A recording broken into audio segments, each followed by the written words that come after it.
L'épître aux Éphésiens est formidablement contemporaine, c'est-à-dire actuelle. À notre époque, il est d'usage de façon pratiquement instinctive pour des chrétiens qui se rencontrent pour la première fois de demander à quelle dénomination, mission ou société appartenez-vous. Une question de ce genre est presque inévitable.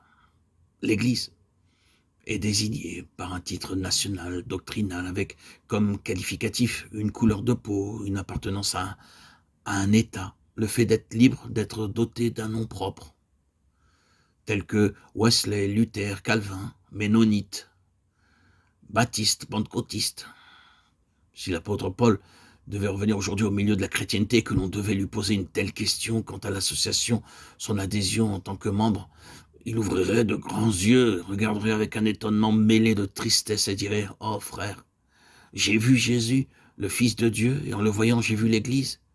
Et dans cette unique Église véritable, il n'y a pas cet embrouillement de nationalité, de couleur, de peau, de nom, de différence, de distinction sociale ou culturelle. En Jésus-Christ, il n'y a plus ni juif ni grec, il n'y a plus ni esclave ni libre, il n'y a plus ni homme ni femme, car tous vous êtes un en Jésus-Christ. Galates 3, 28. Il n'y a ici ni grec, ni juif, ni circoncis, ni incirconcis, ni barbare, ni scythe, ni esclave, ni libre, mais Christ est tout et en tous. Colossiens 3, 11. Il ajouterait, il ne peut y avoir Paul, Apollos, Céphas ou quelque autre nom. La moindre vision de Christ comme telle devrait révolutionner notre phraséologie, notre façon de parler. Un petit incident pourrait servir au sujet présent. L'auteur a entendu raconter cela par une servante de Dieu bien connue. Dans l'État des États du sud de l'Amérique, les tramways étaient partagés en deux, pour les voyageurs de couleur et les voyageurs blancs. Et la réglementation au sujet de cette séparation était stricte. Cette loi n'existe plus.